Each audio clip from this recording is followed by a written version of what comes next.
외국인들은 한국 사람들의 이런 광경을 보고 정말 놀란다고 하는데요. 다른 나라에서는 이런 행동을 하면 미쳤다는 취급을 받는데 한국 사람들은 이런 행동들이 합법인 것처럼 아주 자연스럽게 한다고 합니다. 여기 한국의 지하철역 상가에서 한 외국인이 이 광경을 보고 깜짝 놀랐다고 하는데요. 과연 그녀는 어떤 모습을 보고 사연까지 보내게 됐는지 오늘의 이야기 시작하겠습니다. 안녕하세요. 저는 국제 NGO 소속 인권 변호사로 일하고 있는 클로이 에반스입니다. 한국에 정착한 지 벌써 1년이 되어 가는데 제가 이렇게 될 줄은 정말 몰랐네요. 처음 한국행 비행기에 올랐을 때만 해도 아시아 인권 컨퍼런스 참석차 잠시 들르는 곳이라고만 생각했습니다. 동료들은 한국의 발전된 IT 기술과 세련된 도시 인프라를 칭찬했지만 제 귀에는 그저 차가운 디지털 도시의 이야기로만 들렸죠. 사실 한국은 제게 그저 효율적이지만 다소 차갑고 배타적인 나라라는 이미지였어요. 뉴욕타임즈에서 읽은 기사들은 한국의 빠른 성장과 혁신적인 기술을 다루고 있었지만 저는 그 이면에 숨겨진 따뜻한 인간미는 보지 못했던 것 같습니다. 출발 전날 밤 저는 한국의 인권 상황과 사회 문제들을 다룬 보고서들을 검토하며 이곳을 판단했죠. 지금 생각해보면 너무나 성급했던 결론이었네요. 인천공항에 도착했을 때의 기억이 선명합니다. 20시간의 긴 비행 끝에 도착한 인천공항은 마치 거대한 쇼핑몰 같았어요. 입국 심사대 앞에서 질서정연하게 줄을 서 있는 사람들을 보며 역시 거칠애 뿐인 나라구나 하고 생각했어요. 모든 것이 너무 완벽해서 오히려 불편했달까요? 자동 입국 심사대를 지나며 이런 걸 설치해놓고 결국 직원이 와서 도와주는구나 생각했는데 놀랍게도 모든 절차가 스스로 완벽하게 처리되더군요. 수화물을 찾으러 가는 길에도 많은 사람들이 있었지만 아무도 새치기 하거나 밀치지 않았어요. 심지어 카트를 반납하는 곳에서도 사람들은 줄을 서서 기다렸습니다. 하지만 지금 돌이켜보면 그건 제 편견이었더군요. 제가 본 것은 단순한 규율이나 통제가 아닌 오랜 시간 쌓아온 시민의식이었습니다. 당시에 저는 그저 표면만 보고 판단했던 거죠. 공항철도를 타고 서울로 향하는 동안에도 저는 창밖 풍경보다는 제 노트북에만 집중했어요. 얼마나 많은 것을 놓치고 있었는지도 모른 채로요. 공항에서 시내로 향하는 길, 저는 수많은 한국인들 사이에서 이방인이 된 기분을 느꼈습니다. 그때만 해도 이 거대한 도시가 제 새로운 삶의 터전이 될 거라곤 상상도 못했죠. 지하철은 깨끗하고 정확했지만 저는 그저 기계처럼 움직이는 시스템이라고만 평가했어요. 컨퍼런스 첫날, 제 인생의 방향을 바꾸게 될 두 사람을 만났습니다. 홍콩 출신의 다니엘 우는 한국을 향한 날선 비판으로 제 관심을 끌었고, 한준우 씨는 그는 제가 가진 모든 편견을 하나씩 깨뜨린 사람이에요. 지금 생각해보면 우습네요. 제가 얼마나 좁은 시각으로 이 나라를 바라보고 있었는지. 하지만 그때 저는 몰랐습니다. 이 도시가, 이 사람들이, 그리고 한준우라는 사람이 제 인생을 이토록 크게 바꿔놓을 거라는 걸요. 저는 지금도 가끔 그날의 일기를 꺼내봅니다. 서울은 차갑다. 사람들은 각자의 길을 바쁘게만 걷는다. 이곳에서 나는 영원히 이방인일 것이다.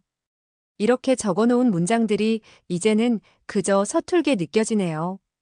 특히 카페에서 있었던 그날의 사건은 제가 한국을 새롭게 보게 된 첫 번째 순간이었습니다. 컨퍼런스 첫날 일정을 마치고 들른 삼청동의 한 카페에서였죠. 화장실에 다녀오느라 자리를 비운 사이 제 맥북과 지갑이 고스란히 제자리에 있는 걸 발견했어요. 뉴욕이었다면 상상도 할 수 없는 광경이었죠. 처음엔 단순히 운이 좋았다고 생각했습니다. 하지만 그 후로도 비슷한 경험이 반복됐어요. 자리를 맡기 위해 휴대폰을 올려두고 주문하러 가는 사람들, 창가에 노트북을 두고 담배를 피우러 나가는 직장인들. 마치 보이지 않는 신뢰의 끈으로 연결된 것 같은 풍경이었습니다. 그리고 그날 제가 자리를 정리하고 나가려는 순간 잃어버린 가방을 발견해준 한 남자가 있었죠. 바로 준우였습니다. 커피를 마시며 이야기를 나누는 동안 저는 처음으로 이 도시의 진짜 모습을 보게 된 것 같았어요. 다음 날 아침 컨퍼런스가 열리는 코엑스로 향하는 길은 제 예상과는 달랐습니다. 삼성동의 높은 빌딩들 사이로 햇살이 비치는 모습이 제 시선을 사로잡았죠. 하지만 그날의 진짜 충격은 따로 있었어요. 첫 세션에서 만난 홍콩 출신의 다니엘 우는 화려한 수트 차림으로 연단에 올랐네요. 그의 발표는 처음에는 아시아의 경제 성장과 인권 문제를 다루는 흥미로운 내용이었습니다. 하지만 한국을 언급하는 순간 그의 목소리에서 날이 서기 시작했어요. 그는 한국의 60년 성장사를 폄하하기 시작했습니다. 발표 중간중간 의미심장한 웃음을 지어 보이며 한국의 문화적 미성숙함을 지적했죠.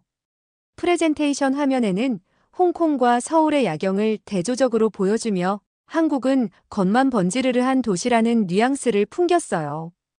특히 그가 한국은 마치 사춘기 청소년처럼 자신의 키만 자랐다고 어른인 척 하는 것 같네요 라고 말했을 때 청중들 사이에서 불편한 기류가 감지됐습니다. 일부 참석자들은 자리를 박차고 나가기도 했죠. 하지만 다니엘은 아랑곳하지 않는 듯 오히려 더 거만한 태도로 발표를 이어갔어요. 질의응답 시간, 제가 손을 들고 문화의 성숙도를 평가하는 기준이 무엇인지, 그리고 그것을 평가할 자격이 당신에게 있다고 생각하시는지 물었습니다. 다니엘의 표정이 순간 굳어버렸고 그는 물을 한 모금 마시며 시간을 끌더니 이런 질문을 하시는 것 자체가 한국의 수준을 보여주는 것 같네요 라며 저를 깎아내리려 했죠. 하지만 그의 불쾌한 태도는 오히려 그의 편견과 오만함만을 드러낼 뿐이었습니다.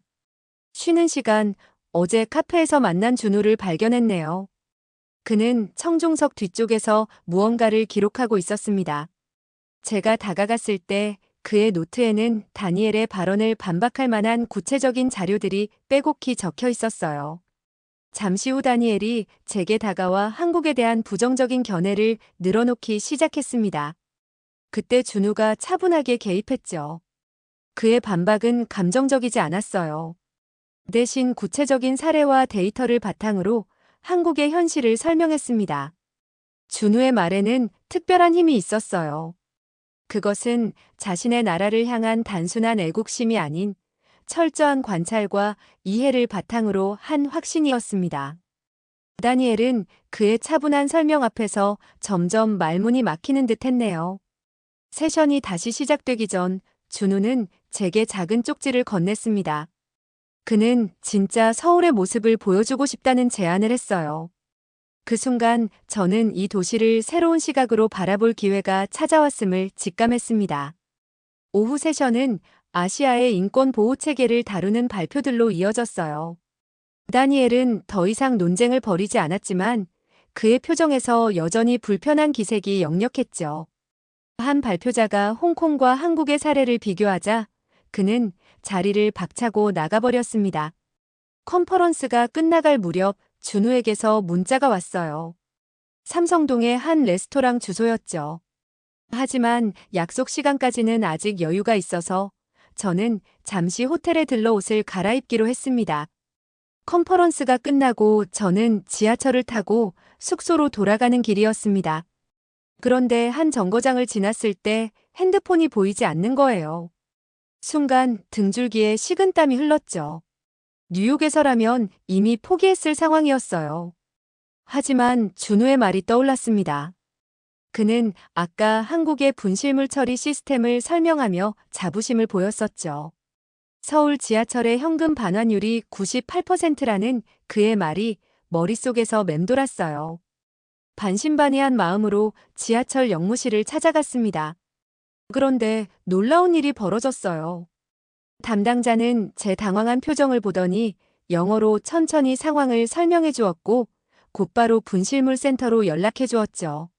놀랍게도 제 핸드폰은 이미 접수되어 있었습니다. 센터에 도착했을 때 또 한 번 놀랐네요. 밤 10시가 다 되어가는 시간이었지만 센터는 여전히 불이 환하게 켜져 있었어요.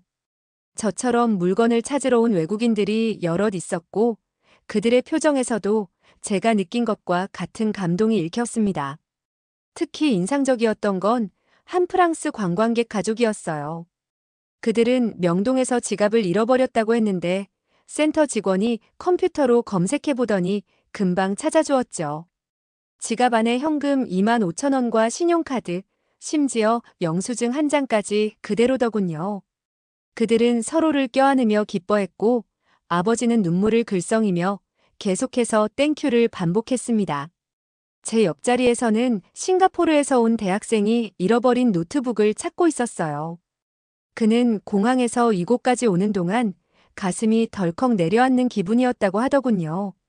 하지만 그의 노트북도 무사히 발견되었습니다. 심지어 노트북 케이스에 붙어있던 스티커 하나까지도 그대로였어요. 핸드폰을 돌려받고 나왔는데 준우에게서 문자가 와 있었습니다. 그는 근처 한강공원에서 치맥을 즐기는 게 어떻겠냐고 제안했어요. 저는 그 문자를 보자마자 괜한 설레임을 느꼈어요. 아까 준우의 모습이 인상적이기도 했지만 좀 멋있어 보였거든요. 드디어 밤 10시가 넘은 시간이었지만 공원은 여전히 많은 사람들로 활기찼죠. 치맥이라는 게 치킨과 맥주를 함께 즐기는 한국의 문화라고 하더군요. 처음엔 공공장소에서 술을 마신다는 게 조금 낯설었어요. 하지만 주변을 둘러보니 가족 단위로 피크닉을 즐기는 사람들, 보드게임을 하며 웃고 떠드는 젊은이들, 조용히 대화를 나누는 연인들까지 그들 사이에서 어떤 불편함도 느껴지지 않았습니다. 이 밤에 그것도 한강에 이렇게 사람이 많다니 정말 너무 놀라웠어요. 대부분의 도시에서 늦은 밤 공원은 위험한 곳으로 여겨지는데 이곳은 달랐습니다.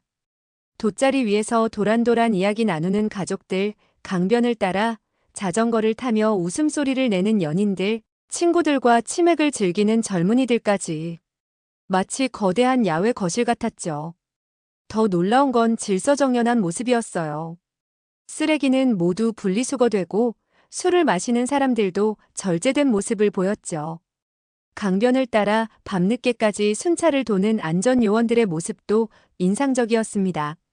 이런 광경은 제가 전 세계 어디에서도 본 적 없는 특별한 풍경이었어요. 준우는 제게 흥미로운 이야기를 들려주었어요. 분실물 처리 시스템이 자리 잡기까지의 과정, 시민들의 자발적인 참여로 만들어진 공원 문화, 그리고 이 모든 것의 근간이 된 한국인들의 공동체 의식까지.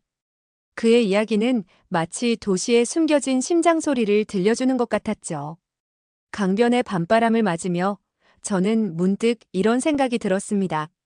어쩌면 이곳은 제가 알던 그런 차가운 도시가 아닐지도 모른다고요. 오히려 제 편견이 이 도시를 차갑게 만들었던 건지도 모르겠네요. 그리고 다니엘의 말이 떠올랐어요. 그가 말한 형식적인 규율이란 게 과연 무엇일까요? 제 눈앞에 펼쳐진 광경은 그저 규율로는 설명할 수 없는 자연스러운 삶의 모습이었으니까요. 준우는 제 생각을 읽기라도 한 듯 서로에 대한 믿음이 이 모든 것의 시작이었다고 설명했어요. 다음 날 아침 컨퍼런스장으로 향하는 지하철에서 저는 생각에 잠겼습니다. 어제 한강 풍경이 아직도 선명하게 떠올랐어요. 준우와 나눈 대화들, 밤늦게까지 활기찬 공원의 모습, 그리고 그 속에서 느낀 안전함까지. 하지만 곧 불쾌한 장면을 목격하게 됐네요. 강남역에서 다니엘이 탑승했는데 그의 행동이 심상치 않았습니다. 갑자기 내리기 시작한 비 때문인지 그는 지하철역 우산 판매대 앞에 서 있었어요. 처음 그 무인 판매대를 봤을 때 저는 정말 놀랐었거든요. 지하철역 한켠에 아무도 지키지 않는 우산 판매대라니요. 뉴욕이었다면 상상도 못할 일이었죠. 아마 진열된 우산은 물론이고 판매대까지 순식간에 사라졌을 거예요. 그래서 처음엔 이게 정말 작동하는 시스템인지 의심스러웠는데 비 오는 날이면 사람들이 자연스럽게 돈을 넣고 우산을 가져가는 모습을 보며 감탄했던 기억이 납니다. 하지만 다니엘은 달랐어요. 그는 잠시 망설이는 듯 하더니 주위를 한번 둘러보고는 우산을 꺼내들었죠. 그리고는 돈을 넣어야 할 자리 앞에서 빈손을 들어 보이며 비웃듯 어깨를 으쓱하고는 우산을 들고 그대로 가버렸어요. 더 충격적인 건 그의 득이양양한 표정이었죠. 마치 한국의 시스템의 허점을 발견했다는 듯 의기양양한 모습으로 우산을 휘두르며 걸어가는 모습에 저는 할 말을 잃었습니다. 잠시 후 준우도 같은 칸에 탔습니다.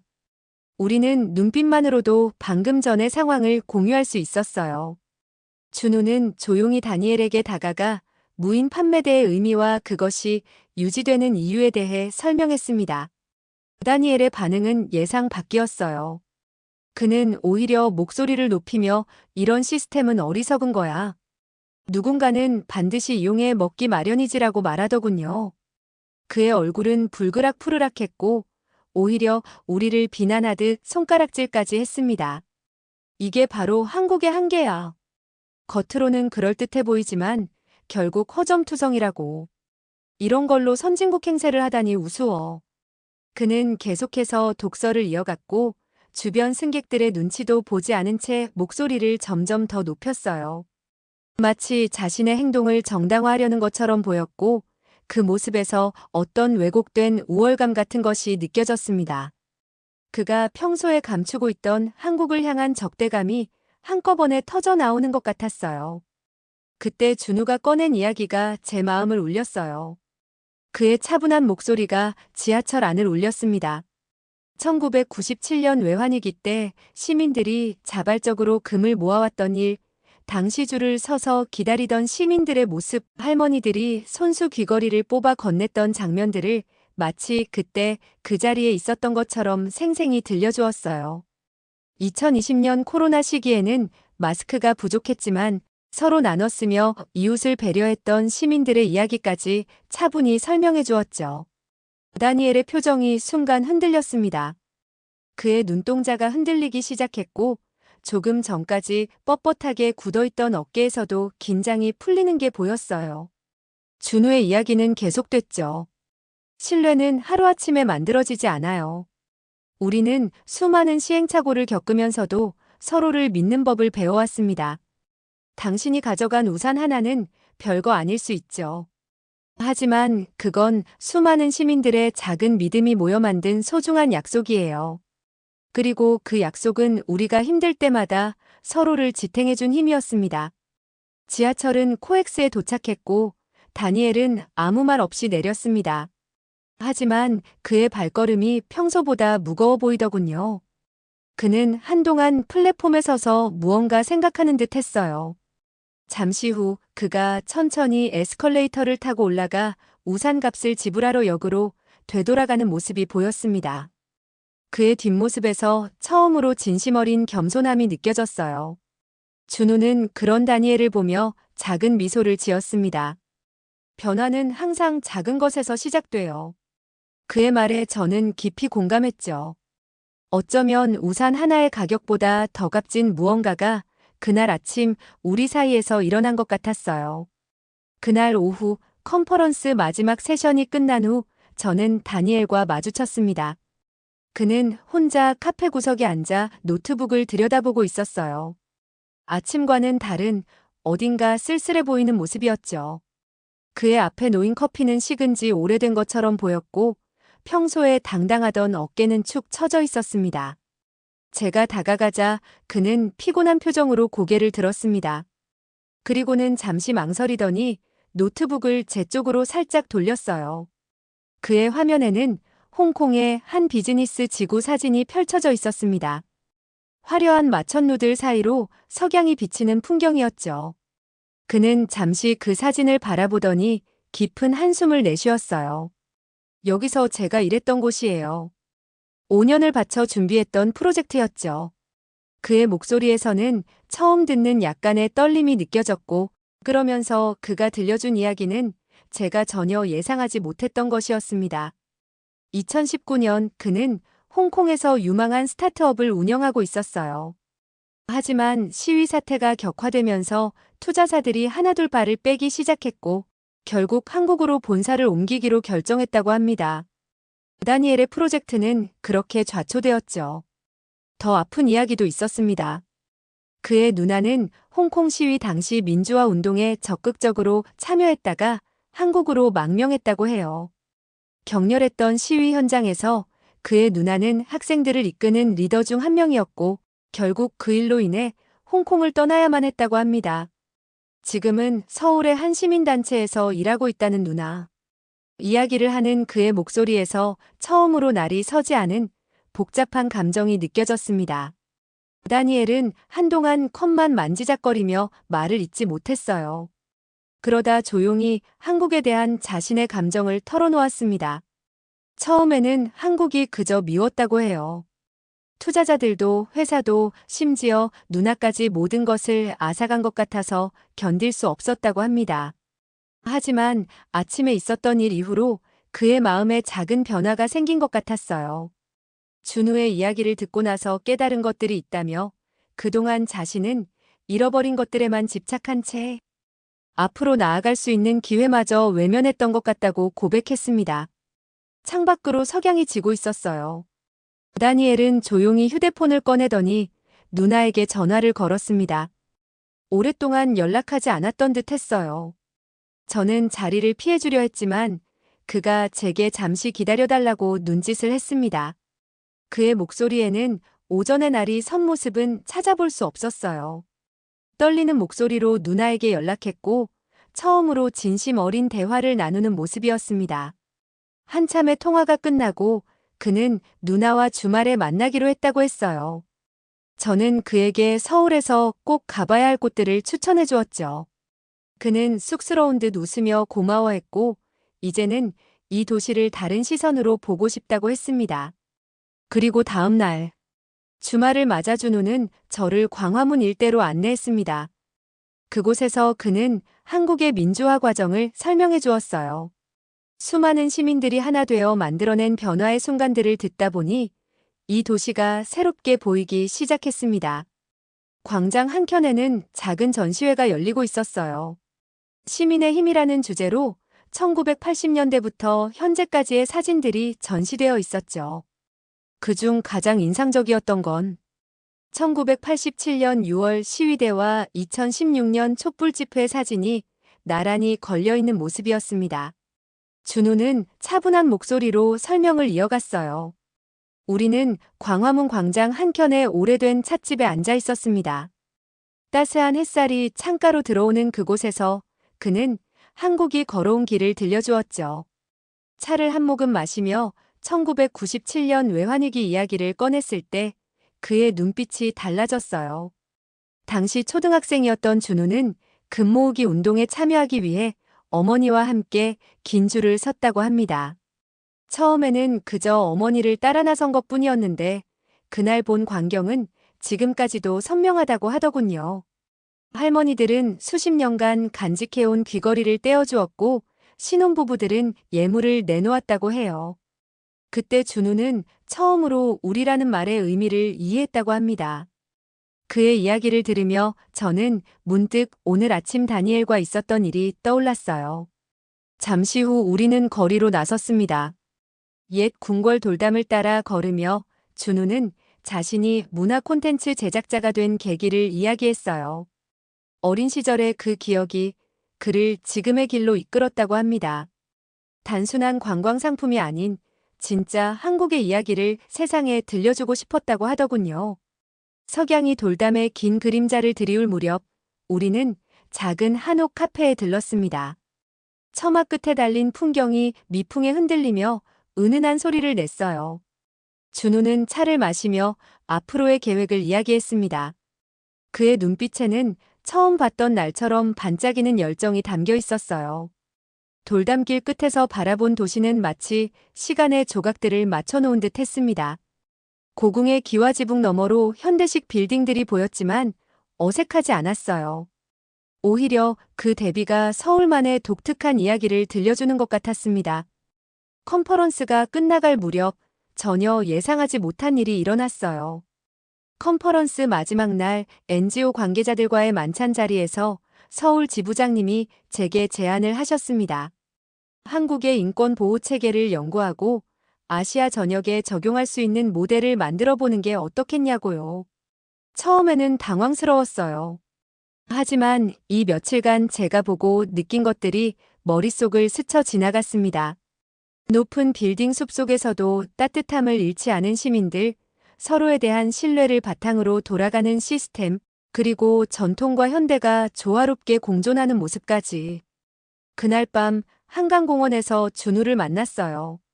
그에게 장기 체류를 고민하고 있다고 털어놓았죠. 제 말을 듣던 준우의 눈빛이 반짝였습니다. 그는 노트북을 꺼내더니 정부의 외국인 전문 인력 지원 프로그램을 보여주었어요. 마치 오래전부터 준비해두었던 것처럼요. 다음 날 아침, 저는 뉴욕 본부에 이메일을 보냈습니다. 제가 한국에서 새로운 프로젝트를 시작하고 싶다고요. 답장은 놀라울 정도로 빨리 왔어요. 본부에서도 이미 아시아 지역 연구의 필요성을 느끼고 있었다더군요. 주말 준우와 함께 서울 곳곳을 다니며 집을 알아보기 시작했습니다. 부동산 중개사 사무실에 들어서면 늘 같은 질문을 받았어요. 한국에서 무슨 일 하세요? 그때마다 저는 뿌듯한 마음으로 대답했습니다. 이제 서울에서 새로운 삶을 시작할 거라고요. 특히 기뻤던 건 다니엘의 변화였어요. 그는 누나와의 만남 이후로 완전히 달라진 모습을 보여주었습니다. 이제는 한국의 시스템을 연구하고 싶다며 저의 프로젝트에도 관심을 보였죠. 그의 날선 비판은 날카로운 통찰로 바뀌어 있었어요. 서류 작업은 생각보다 쉽게 진행됐습니다. 준우의 도움도 컸지만 무엇보다 정부의 체계적인 시스템이 인상적이었어요. 비자 발급 과정에서도 온라인으로 모든 것이 순조롭게 처리되었죠. 뉴욕에서는 상상도 할 수 없었던 일이에요. 서울에서의 첫 계약서에 서명하던 날, 창밖으로 벚꽃이 흩날리고 있었습니다. 제 책상 위에는 이미 다음 주부터 시작될 프로젝트 계획서가 놓여 있었고, 준우가 선물해준 한국어 교재도 있었죠. 이제 저는 매일 아침 지하철을 타고 출근합니다. 한강변을 달리는 차창 밖으로 새로운 하루가 시작되는 서울의 모습을 바라보며 이 도시에서 제가 찾은 특별한 가치들을 하나하나 기록해 나가고 있어요. 더 이상 이방인의 시선이 아닌 이 도시의 일부가 되어가는 제 모습을 발견합니다. 첫 출근 날 사무실로 향하는 길은 이상하게도 낯설지 않았습니다. 한 달 전만 해도 차갑다고 느꼈던 도시의 아침이 이제는 따스하게 느껴졌어요. 출근길 지하철에서 마주치는 사람들의 표정에서도 전과는 다른 이야기가 보이기 시작했죠. 사무실은 시청 근처의 한 빌딩 15층에 있었습니다. 회의실 창 밖으로 서울광장이 한눈에 보였어요. 첫 회의에서 저는 떨리는 목소리로 제 비전을 발표했습니다. 한국의 신뢰 기반 사회 시스템을 아시아 전역에 알리고 각국의 실정에 맞게 적용하는 방안을 연구하겠다고요. 점심시간 동료들이 저를 근처 시장으로 데려갔어요. 좁은 골목 사이로 늘어선 분식집과 반찬 가게들 사이로 사람들이 분주히 오가는 모습이 인상적이었습니다. 특히 한 떡볶이 집 앞에서 일어난 작은 해프닝이 기억에 남네요. 한 손님이 지갑을 두고 간 걸 발견한 주인 아주머니가 뛰어나가 손님을 찾으시더군요. 그리고 잠시 후 되돌아온 손님은 감사 인사를 전하며 떡볶이 한 접시를 더 사갔습니다. 동료는 이런 게 바로 우리가 연구하고 있는 신뢰의 실체라고 설명해 주었어요. 오후에는 다니엘이 사무실을 찾아왔습니다. 그는 이제 홍콩과 한국의 문화적 차이를 객관적으로 연구하는 프로젝트를 시작했다고 해요. 더 이상 비교나 우열을 가리는 게 아닌 서로의 장점을 배우고 발전시키는 방향으로요. 그의 눈빛에서 진정성이 느껴졌습니다. 퇴근길에 준우가 마중을 나왔어요. 그는 제 첫 출근을 축하하며 한국 생활에 필요한 여러 가지 정보들을 정리해 주었죠. 체류 등록부터 의료보험 가입까지 하나하나 꼼꼼하게요.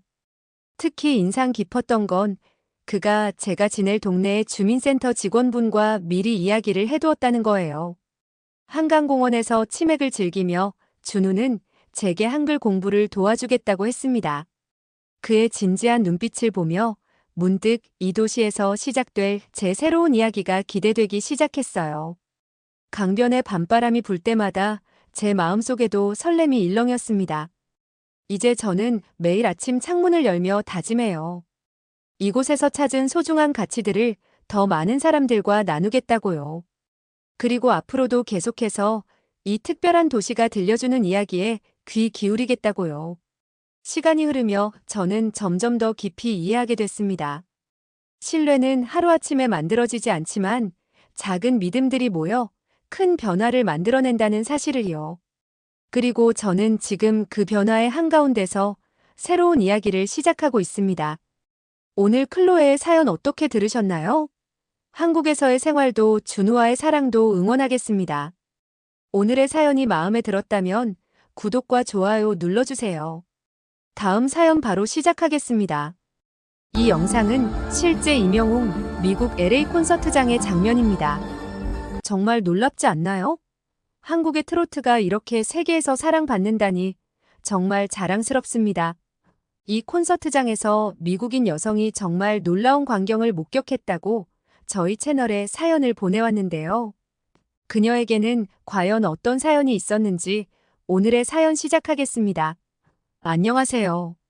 저는 미국 LA에서 회계사로 일하고 있는 리사 블룸이라고 합니다. 47년간의 제 삶에서 한국이라는 나라는 그저 지도 위의 작은 점이었어요. 아시아 대륙 어딘가에 있는 제게는 너무나 멀게만 느껴지던 나라였죠. 하지만 지금 이 순간 그때의 제 모습을 돌아보면 한숨과 함께 쓴웃음이 나옵니다. 매일 아침 8시 회사에 도착해서 숫자와 씨름하는 게 제 일상이에요. 책상 위에는 항상 커피 한 잔과 마감일에 쫓기는 서류들이 가득하죠. 특히 분기말이면 야근은 필수고 주말까지 반납해야 할 때가 많아요. 제 옆자리의 새로운 인턴은 저를 보고 워커홀릭이라고 수군거리더군요. 틀린 말은 아니었습니다. 팀장인 마크는 매일 아침 회의 시간마다 직원들의 사기를 꺾는 재주가 있어요. 어제도 밤샘 업무를 마치고 겨우 출근한 저를 본 마크는 모든 직원들이 모인 자리에서 일부러 건강 걱정을 하는 척하며 저의 나이를 들먹이고 다녔습니다.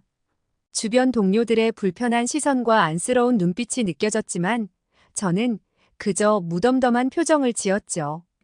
특히 그는 문화적 편견이 심했는데 얼마 전 점심시간에 한 직원이 한국 음악을 들을 때면 코웃음을 치며 무시하는 태도로 일관했어요. 그의 얼굴에 번지는 비웃음과 경멸 섞인 눈초리는 오늘도 사무실의 공기를 무겁게 만들었습니다. 하지만 그 당시에 저에게 한국은 그저 지도 위의 한 점에 불과했죠. 다른 직원이 듣는 음악이나 마크의 조롱거리가 되는 문화가 저와는 전혀 관계없는 일이라 생각했어요. 오직 제 업무에만 방해받지 않기를 바랄 뿐이었습니다. 퇴근길, 저는 늘 47번 버스의 오른쪽 창가 자리를 고집했어요. 지난 5년간 한결같이 앉았던 그 자리에서 LA의 밤거리를 바라보는 게 하루의 유일한 휴식이었죠. 창밖으로는 화려한 네온 사인들이 반짝이고 도시의 불빛이 마치 별처럼 빛났어요. 하지만 그 빛나는 도시의 불빛 속에서 제 모습은 마치 흑백 사진 속 인물처럼 초라해 보였습니다. 어릴 적 우리 가족은 너무 가난했어요. 아버지의 병원비 때문에 가족들 모두 아르바이트를 해야 했고 저 역시 고등학교 때부터 주말마다 식당 일을 했죠. 대학 등록금을 위해 장학금을 신청하고 학기 중에도 도서관 근로 장학생으로 일하면서 겨우겨우 회계학과를 졸업했어요. 안정적인 직장을 갖기 위해 공부에만 매달렸던 그 시간들이 지금의 저를 만들었지만 한편으로는 인생의 다른 즐거움을 모두 놓친 것 같아 버스 창가에 머리를 기대며 한숨을 내쉬곤 했습니다. 그때는 제 인생이 곧 크게 바뀔 거라는 건 상상조차 할 수 없었어요. 그것도 하필 마크가 그토록 비웃던 한국에 그가 촌스럽다고 비아냥거리던 트로트 음악을 통해서 말이에요. 지금 생각해보면 그날 퇴근길에 본 LA의 밤하늘은 유난히 별이 많았던 것 같네요. 그날따라 유독 버스가 막혀서 평소보다 2정거장 일찍 내렸어요. 걸어가면서 생각했죠. 이럴 바에야 벼룩시장이라도 구경하자. 매주 토요일마다 동네 곳곳에서 들려오는 음악 소리와 사람들의 웃음소리가 궁금했거든요. 하지만 늘 서류 가방을 든 채 바쁘다는 핑계를 대며 그냥 지나쳤었죠. 골목을 돌아서자 시장 입구가 보였어요. 평소엔 한산한 주차장이 온갖 천막과 테이블로 가득 찼고 3355 모여 이야기 나누는 사람들로 북적였습니다. 가을 햇살 아래 반짝이는 빈티지 장신구들, 알록달록한 손뜨개 소품들, 그리고 따뜻한 커피 향이 저를 반겼어요. 정장 차림에 제가 그곳에 있는 게 어색했지만 이상하게도 발걸음은 자꾸만 안으로 향했습니다. 무언가에 이끌리듯 발길을 옮기고 있었죠. 그때는 몰랐어요. 이 작은 일탈이 제 인생을 완전히 바꿔놓을 거라는 걸요. 좁은 시장 통로 사이로 천천히 걸었어요. 왼쪽에서는 할머니가 손수 만든 레이스 테이블볼을 정성스레 다리미로 펴고 있었고, 오른쪽에서는 젊은 부부가 파스텔 톤의 빈티지 식기들을 예쁘게 진열하고 있었죠. 저 멀리서는 누군가 오래된 LP판을 닦아내고 있었어요. 50년대 블루스 음악이 잔잔하게 흐르다가 문득 이탈리아 아가씨의 칸초네가 울려 퍼졌어요.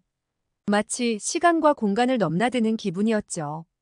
프랑스 향수병, 독일제 오르골, 일본 도자기, 세계 각국의 물건들이 오래된 시간의 이야기를 속삭이는 것 같았습니다.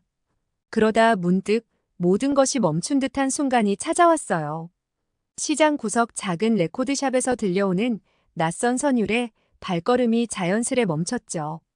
다른 음악들과는 달랐어요. 마치 누군가가 제게 이야기를 건네는 것 같은 그런 목소리였습니다. 그 음악은 바로 어느 날 갑자기라는 노래였습니다. 한국어로 된 가사는 하나도 이해할 수 없었지만 그 목소리에 담긴 감정은 이상하게도 제 마음을 흔들었습니다. 무슨 내용인지도 모르는데 자꾸만 눈시울이 붉어졌죠. 턱수염이 있는 레코드점 주인이 다가와 설명을 해주었어요. 이명웅이라는 가수의 노래였고 한국에서 가장 인기 있는 트로트 가수라고 했습니다. 그 순간 마크의 얼굴이 스쳐 지나갔어요.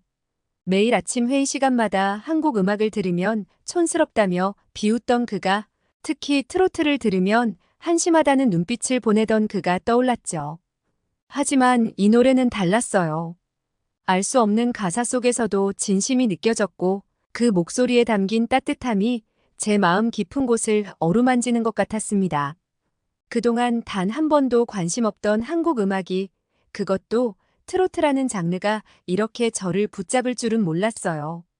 시간이 얼마나 흘렀을까요? 노래가 끝나고 다시 시작되기를 반복하는 동안에도 저는 그저 그 자리에 멈춰 서 있었어요. 차가운 매장 바닥을 통해 발이 시려오는 것도 느끼지 못했죠. 귓가에 들리는 선율은 마치 따뜻한 물처럼 제 안에 스며들었고 그동안 꽁꽁 얼어있던 무언가가 천천히 녹아내리는 것을 느낄 수 있었습니다. 문득 떠오르더군요. 밤늦게까지 혼자 남아 결산 업무를 하던 날들, 주말에도 쉬지 못하고 서류와 씨름하던 시간들, 그리고 그 모든 순간에 제 옆엔 아무도 없었다는 것까지. 연필로 숫자를 적어내리던 손이 떨리던 순간, 모니터 앞에서 시력이 흐려질 때마다 혼자서 버텨왔던 그 시간들이 물밀듯 밀려왔어요. 서늘한 매장 조명 아래 서서 갑자기 눈물이 흘러내렸습니다. 부끄러워서 얼른 손등으로 닦아냈지만 눈물은 자꾸만 흘러내렸어요. 검은 정장 소매로 눈가를 훔치면서도 이상하게 마음이 따뜻해지는 걸 느꼈습니다. 노래가 끝나갈 무렵 레코드점 주인이 낡은 가죽 케이스에서 꺼낸 빈티지 이어폰을 건넸어요. 오래되어 바랜 실버 컬러의 이어폰이었지만 묘하게 따스한 느낌이 들었죠. 주인은 한국 음악의 역사를 설명하며 이명웅의 다른 노래들을 소개해 주었어요. 그러다 70년대 한국을 대표하는 윤수일의 아파트를 먼저 들려주었습니다. 도시의 외로움을 담은 그 노래가 제 가슴을 울렸고 그 감동이 채 가시기도 전에 이어진 이명웅의 별빛 같은 나의 사랑아에서 저는 완전히 빠져들고 말았어요. 그 순간 저도 모르게 눈을 감았습니다. 창 밖으로 저물어가는 햇살이 비추고 먼지 낀 LP판들 사이로 흐르는 선율이 제 마음속 깊은 곳을 적셨어요. 마치 오래전 잃어버린 보석을 찾은 것처럼 가슴 한켠이 반짝이는 기분이었죠. 서서히 어둠이 내리고 있었어요. 매장 한쪽에 놓인 작은 스탠드 불빛 아래서 저는 시간 가는 줄도 모르고 그의 노래를 들었습니다. 퇴근 후에 피로도 잊은 채 구석의 작은 의자에 앉아 이어폰을 끼고 있었죠. 쌓여있는 LP 케이스들 사이로 비치는 가로등 불빛이 마치 무대 조명 같았어요. 가방 속에 휴대폰이 울린 것을 확인했을 때는 이미 1시간이 훌쩍 넘어 있었습니다. 하지만 이상하게도 그 시간이 전혀 아깝지 않았어요. 이제 저는 더 이상 47번 버스의 창가 자리에 멍하니 앉아있지 않아요. 매일 아침 검은색 서류 가방 안에서 이어폰을 꺼내며 설레는 마음을 느끼게 되었죠. 버스가 출발하고 임영웅의 목소리가 귓가에 닿는 순간 LA의 반복되는 일상도 달라 보였어요. 창 밖으로 스쳐 지나가는 도시의 풍경들이 마치 뮤직비디오의 한 장면처럼 느껴졌고 매일 보던 길거리의 네온사인들도 더 반짝이는 것 같았죠. 간혹 옆자리의 승객이 제 흥얼거림을 의아하게 쳐다보기도 했지만 전혀 신경 쓰이지 않았어요. 퇴근 후에는 자연스럽게 발걸음이 그 레코드점으로 향했습니다. 예전에는 하루빨리 집에 가고 싶어 서둘렀는데 이제는 오히려 퇴근 시간이 기다려지게 됐어요. 매일 다른 골목길을 골라가며 천천히 걸었고 레코드점 유리창 너머로 비치는 따뜻한 불빛을 보면 절로 미소가 지어졌습니다. 그렇게 저의 하루는 임영웅의 노래로 시작해서 레코드점에서 끝나게 되었어요. 주인장은 저를 볼 때마다 새로운 한국 음악을 소개해 주었어요. 어느 날은 나훈아의 테스형을 들려주며 한국 트로트의 전설이라고 설명했고 또 어느 날은 송가인의 한마는 대동강을 들려주며 현재 한국 트로트계의 여왕이라고 말해주었죠. 그러던 어느 날 점심시간 사무실 구석에서 조용히 한국어 가사를 찾아보고 있었어요. 화면 속 한글을 영어로 번역해가며 메모장에 정리하던 그때 제 어깨 너머로 그림자가 드리워졌습니다. 순간 등골이 서늘해졌죠. 마크였어요. 그의 눈빛에 담긴 조소를 느끼며 급하게 노트북 화면을 닫으려 했지만 이미 늦었죠. 마크의 입꼬리가 비웃듯 올라가는 걸 보며 작게 한숨을 내쉬었어요.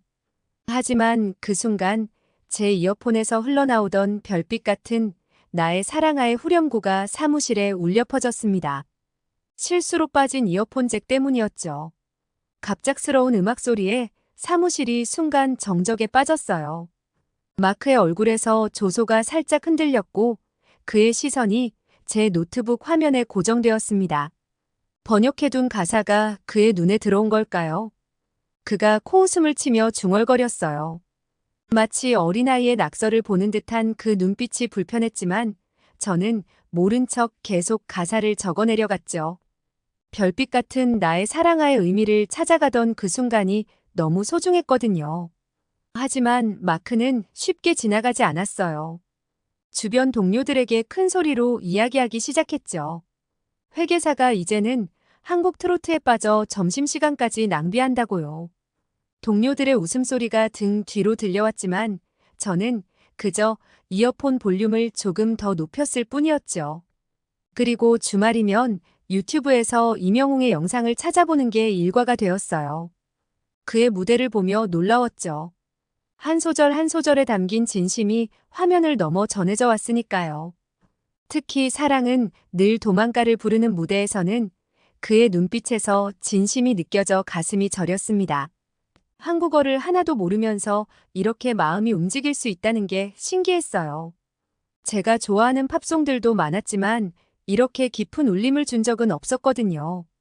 마크가 비웃던 그 촌스러운 음악이 제게는 매일 아침을 설레게 만드는 특별한 선물이 되어 있었습니다. 그리고 어느 날 문득 깨달았어요. 평소라면 우산을 손에 꼭 쥐고 울상을 지었을 날이었는데 이상하게도 발걸음이 가벼웠습니다. 이어폰에서 흘러나오는 임영웅의 노래를 따라 흥얼거리며 빗방울을 피해 걷고 있는 제 모습이 신기했죠. 사무실에 도착했을 때도 마음이 평온했어요. 마크가 여느 때처럼 아침 회의에서 한국 음악을 비하하는 농담을 던졌지만 더 이상 가슴 한켠이 불편하지 않았습니다. 오히려 그가 안타까워 보였어요. 이렇게 아름다운 음악을 이토록 진심이 담긴 노래를 이해하지 못하는 그의 모습이 말이죠. 예전에 저였다면 상상조차 못했을 일이에요. 지하철에서 마주친 한국 유학생들의 대화에 귀를 기울이고 퇴근길에 들르는 레코드점에서 새로운 한국 음악을 발견하는 순간을 기다리게 될 줄은요. 이제는 마크의 시선이나 다른 사람들의 수군거림이 더 이상 제 발목을 잡지 못했습니다. 그러던 어느 날 회사 로비에서 뜻밖의 일이 벌어졌어요. 엘리베이터를 기다리며 항상 그랬듯 이명웅의 노래를 듣고 있었는데 옆에 있던 아시아계 여직원이 제 휴대폰 화면을 보더니 환한 미소를 지었습니다. 클레어라는 한국계 미국인 직원이었어요.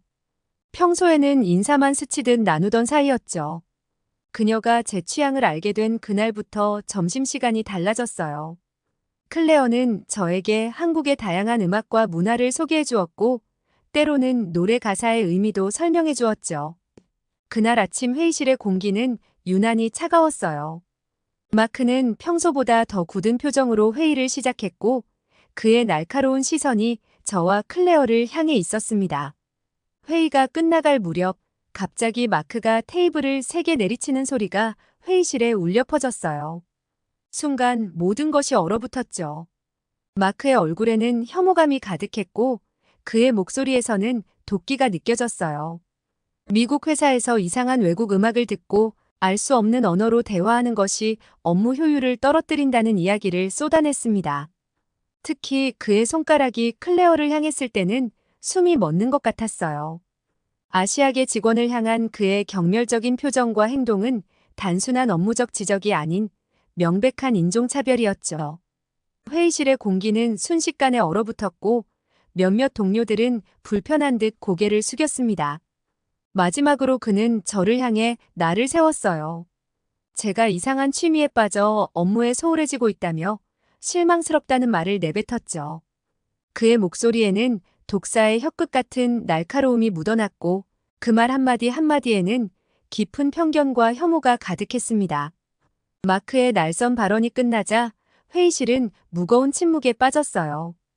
클레어의 얼굴이 순간 하얗게 변했다가 이내 붉게 물들었죠. 그녀의 떨리는 손이 테이블 밑에서 치맛자락을 꼭 쥐고 있는 게 보였어요. 문화적 차별 앞에서 힘없이 고개를 숙여야 하는 그녀의 모습이 제 가슴을 아프게 했습니다. 그 순간 이상한 용기가 솟구쳤어요.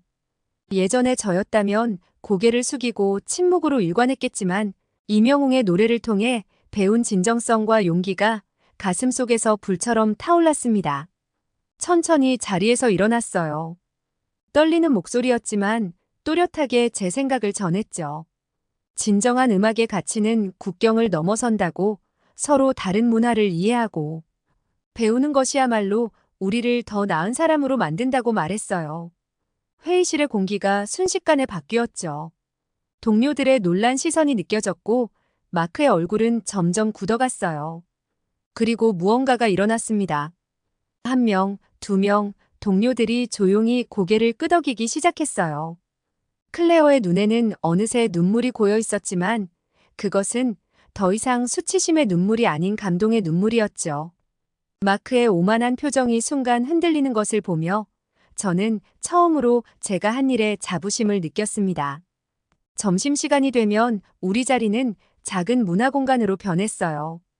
회계팀의 제니퍼는 이명웅의 우리들의 블루스에 완전히 빠져들었고 IT팀의 마이클은 매일 새로운 한국 노래를 추천해달라며 찾아왔죠.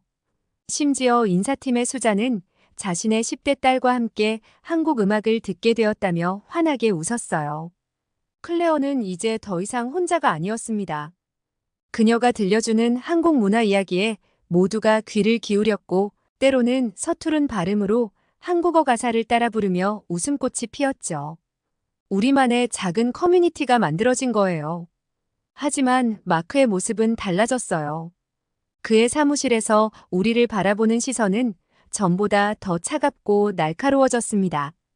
복도에서 마주칠 때면 일부러 큰 소리로 업무 얘기를 꺼내며 우리의 대화를 끊어놓았고 회의 때마다 불필요한 지적을 늘어놓았죠. 특히 분기평가 시즌이 다가오면서 그의 압박은 더욱 거세졌어요. 우리 모두를 향한 그의 차가운 시선 속에는 마치 복수를 계획하는 듯한 냉기가 서려 있었습니다. 불길한 예감은 현실이 되었어요. 어느 월요일 아침 회사 전체 메일로 구조조정 소식이 전해졌습니다. 경기 악화로 인한 불가피한 결정이라는 말이 있었지만 메일 하단에 있는 마크의 서명을 보는 순간 왠지 모를 불안감이 엄습했어요. 평가 기준은 겉보기에 공정해 보였죠. 업무 효율성, 회사 기여도, 팀워크 등이 주요 평가 항목이었어요. 하지만 마크가 평가자로 지정된 순간 저는 알았습니다. 이번 구조조정이 단순한 인원 감축이 아니라는 걸요. 월요일 오후 인사팀에서 첫 번째 명단이 발표되었어요. 사무실 공기가 순식간에 얼어붙었죠. 컴퓨터 자판 소리도, 프린터 돌아가는 소리도 멈춘 것 같았어요. 모든 시선이 인트라넷 공지사항을 향했습니다. 첫 번째 줄에서 클레어의 이름을 발견했을 때 제 심장이 무겁게 내려앉았어요. 그녀의 책상을 힐끗 보니 이미 빈자리였죠. 아침에 보았던 그녀의 환한 미소가 마지막이었다는 걸 그때서야 알았습니다. 시간이 지날수록 상황은 더욱 암울해졌어요. 점심시간마다 저희와 함께하던 제니퍼, 마이클, 수잔, 하나둘씩 그들의 자리가 비어갔습니다. 마치 체스판에서 말들이 하나씩 사라지는 것처럼 계획적이고 차가운 움직임이었어요. 그리고 금요일 오후 드디어 마지막 명단이 공개되었습니다. 스크롤을 내리는 제 손가락이 떨렸어요. 화면 맨 아래 마치 마침표처럼 찍혀있는 제 이름을 보는 순간 사무실 창 너머로 보이는 LA의 화창한 하늘이 갑자기 흐릿해졌습니다.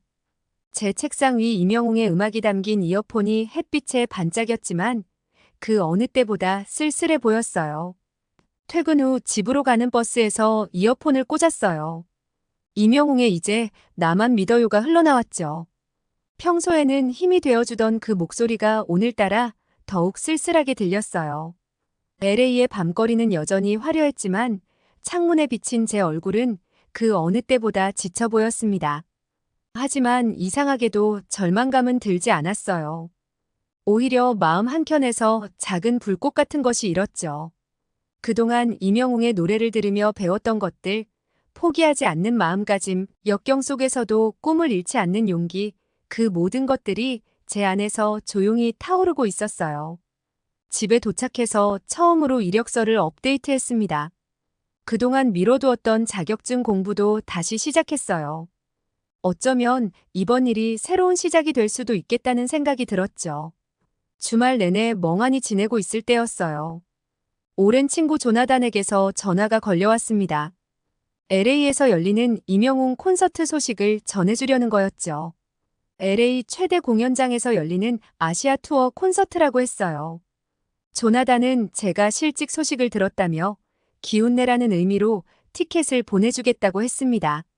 처음 조나단의 제안을 들었을 때는 망설여졌어요.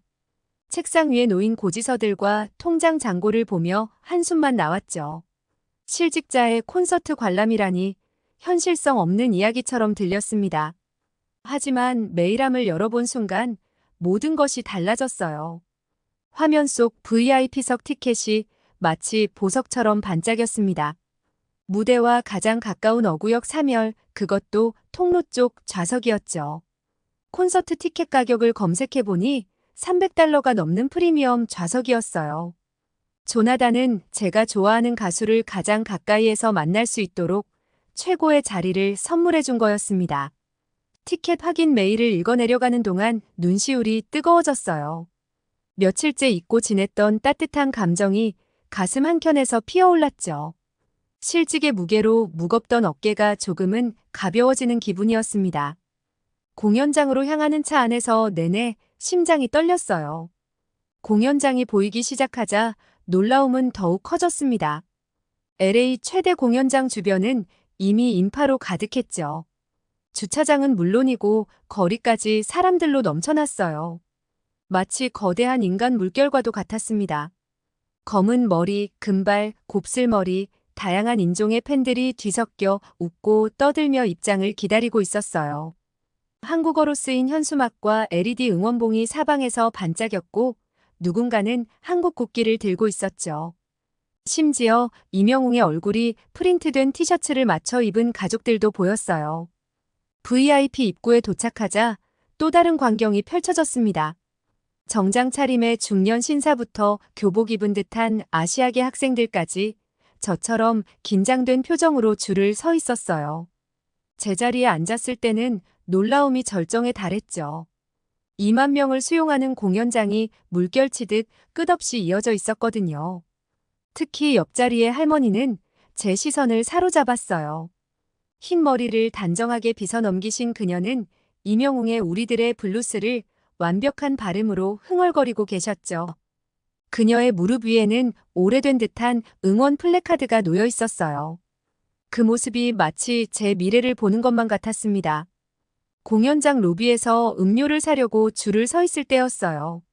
입구 쪽에서 들려오는 낯익은 목소리에 고개를 돌렸다가 순간 그 자리에 얼어붙고 말았습니다. 마크였어요. 그것도 나이 지긋한 여성분의 손에 이끌려 들어오는 마크였죠. 회사에서 늘 보던 고압적인 모습은 온데간데 없고 마치 꾸중 들은 아이처럼 고개를 푹 숙인 채 그의 어머니로 보이는 분을 따라오고 있었어요. 평소의 날카로운 시선 대신 불만과 짜증이 가득한 표정이었죠. 임영웅의 팬이신 어머니를 실망시키지 않으려 마지못해 따라온 것이 분명해 보였습니다. 우리의 시선이 마주친 순간 그의 얼굴이 창백하게 변했어요. 회사에서 쫓아낸 직원을 이런 곳에서 마주치리라고는 상상도 못했을 테죠. 더구나 자신이 그토록 비하하던 한국 가수의 콘서트장에서 그는 황급히 고개를 돌렸지만 이미 늦었습니다. 그가 앉은 자리는 하필이면 제 좌석에서 3열 뒤였어요. VIP석의 편안한 의자에 앉아있는 제 모습이 그의 눈에는 어떻게 보였을까요? 공연 시작 전 그의 시선이 따갑게 느껴졌지만 더 이상 신경 쓰이지 않았어요. 오히려 묘한 승리감마저 들었죠. 그가 그토록 무시하던 문화의 진정한 가치를 곧 직접 목격하게 될 테니까요. LA 공연장의 불이 하나둘 꺼지고 무대를 향한 스포트라이트만이 남았어요. 2만 명의 관객이 숨을 죽이는 순간 임영웅의 목소리가 울려 퍼졌습니다. 별빛 같은 나의 사랑아의 첫 소절이 시작되자 공연장은 완전히 다른 세계가 되었죠. 스크린으로만 보던 그의 무대는 실제로 마주하니 더욱 강렬했어요. 한 소절 한 소절에 담긴 진심이 가슴 깊이 파고들었고 그의 눈빛은 관객 한 명 한 명을 바라보는 것 같았습니다. 무대 위 조명이 그의 실루엣을 비출 때마다 마치 별이 반짝이는 것 같았어요. 문득 뒤를 돌아보았을 때 놀라운 광경을 목격했습니다. 마크가 눈물을 흘리고 있었어요. 그의 어머니는 아들의 손을 꼭 잡은 채 눈시울을 붉히고 계셨죠. 아마도 그들 모자에게는 서로 말하지 못했던 이야기들이 그 노래를 통해 전해지고 있었나 봅니다. 우리들의 블루스가 시작되자 공연장의 열기는 최고조에 달했어요. 관객들은 저마다의 방식으로 노래를 따라 불렀고 서로 다른 언어를 쓰는 사람들이 같은 선율로 하나가 되었습니다. 그 순간 마크의 얼굴에서 그동안의 차가움이 녹아내리는 것을 보았어요. 공연이 끝나갈 무렵 임영웅은 관객들을 향해 특별한 말을 전했습니다. 음악에는 국경이 없다고 서로 다른 문화를 이해하는 것이 얼마나 아름다운지를 이야기했어요. 그 순간 마크와 제 시선이 다시 마주쳤지만 이번에는 달랐습니다. 그의 눈에는 더 이상 적대감이 없었어요. 한 달 뒤 예전 회사 동료들과 만난 자리에서 그날의 이야기가 전해졌어요.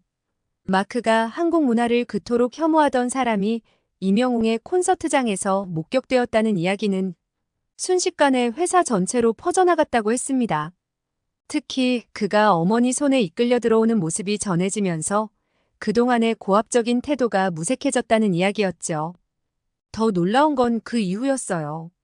마크는 더 이상 한국 문화를 비하하는 말을 하지 못했고 복도에서 마주치는 직원들의 시선을 피해 고개를 숙인 채 다닌다고 했습니다. 특히 아시아계 직원들 앞에서는 얼굴을 들지 못할 정도로 위축되어 있다는 소식이었죠. 그런데 마크의 숨겨진 이야기는 그게 끝이 아니었어요. 알고 보니 그의 어머니는 30년 전 한국에서 영어 교사로 일하셨다고 해요. 그곳에서 보낸 시간들이 인생에서 가장 행복했다고 늘 이야기하셨지만 마크는 그 시절 어머니의 부재로 힘들었던 어린 시절을 원망하고 있었다는 거였죠. 한국 문화에 대한 그의 극단적인 거부감은 어린 시절의 상처에서 비롯된 것이었어요. 하지만 아이러니하게도 그의 어머니는 이명웅의 열렬한 팬이 되어 있었고 아들의 편견을 깨기 위해 일부러 콘서트에 데려갔다는 사실도 밝혀졌습니다. 이제는 마크도 조금씩 변하고 있다고 해요. 그의 책상 위에서 한국어 독학 교재가 발견되었다는 이야기까지 전해졌죠. 어쩌면 그날 콘서트는 마크에게도 새로운 시작이 되었을지도 모릅니다. 지난밤의 콘서트 감동이 여전히 제 마음속에 남아있던 어느 아침, 문득 컴퓨터 앞에 앉아 한국의 사진들을 찾아보고 있는 제 모습을 발견했습니다. 서울의 반짝이는 야경, 전통 한옥의 고즈넉한 처마, 그리고 이명웅이 미스터트롯 우승 후 첫 팬미팅을 했다는 예술의 전당까지 화면 속 풍경들이 마치 저를 부르는 것만 같았어요. 퇴직금 통장을 열어보니 아직 여유가 있었어요. 실직이라는 상황이 오히려 저에게 시간적 자유를 준 것 같았죠. 새로운 직장을 구하기 전에 제 인생의 특별한 전환점이 된 이 음악의 고향을 직접 느껴보고 싶었습니다. 클레어에게 연락했어요. 한국에 대해 더 알고 싶다고 이명웅의 발자취를 따라가 보고 싶다고 말했죠. 그녀는 흔쾌히 도움을 주겠다고 했어요. 미스터 트롯 결승전이 열렸던 곳, 그의 첫 단독 콘서트장, 팬들이 자주 모이는 카페 등 소중한 정보들을 하나하나 정리해 주었습니다. 특히 그가 자란 충청도를 꼭 가보고 싶었어요. 어려운 환경 속에서도 음악에 대한 꿈을 놓지 않았던 그의 이야기가 시작된 곳이니까요. 그곳에서 그가 느꼈을 감정들, 그가 보았을 풍경들을 직접 느껴보고 싶었습니다. 여행 계획을 세우며 가슴이 설렜어요. 단순한 관광이 아닌 제 인생에 큰 위로가 되어준 음악의 근원을 찾아가는 여정이 될 것 같았거든요. LA에서 마주한 이명웅의 무대는 끝이 아닌 새로운 시작점이 된 것 같았습니다. 조만간 한국에 가서 이명웅의 발자취를 느껴보고 싶은데 한국 분들이 훨씬 많이 아실 것 같으니 저한테 꼭 댓글로 갈 만한 곳 추천해 주시면 정말 감사할 것 같아요. 다음 사연 시작하겠습니다. 여기 국제회의장의 한 회의실에서 고성이 오가다 못해 의견 합의가 되지 않아 결국 몇몇 의장들은 퇴장을 선택했다고 하는데요. 이렇게 된 게 바로 한국 때문이라고 합니다. 이 국제회의장에서는 무슨 일이 일어났는지 오늘의 사연 시작하겠습니다. 안녕하세요. 저는 사우디에서 국제관계 전문가로 일하고 있는 사미아 아라사니입니다. 저는 어릴 때부터 사우디아라비아의 명문 가문에서 자라왔고 한국에 대해 큰 관심이 없었어요. 그런데 이렇게 사연을 보내게 되다니 제 스스로도 많이 달라졌다고 생각하고 있습니다. 리야드 금융지구의 심장부 알라비 타워 20층에 위치한 경제 싱크탱크에서 하루가 시작됩니다. 사무실 창 너머로 펼쳐진 도시의 마천루들은 사우디의 경제력을 상징하는 듯 위용을 자랑하고 있죠. 햇살이 유리창을 비추자 크롬으로 도금된 건물들이 만드는 찬란한 빛이 사무실 안을 가득 채워요. 책상 위에는 미국과 중국의 무역 데이터가 산더미처럼 쌓여 있습니다. 모니터에는 두 강대국의 최근 5년간 경제 동향이 그래프로 표시되어 있고 그 옆으로는 중동 각국의 수입 의존도 분석 자료가 펼쳐져 있어요.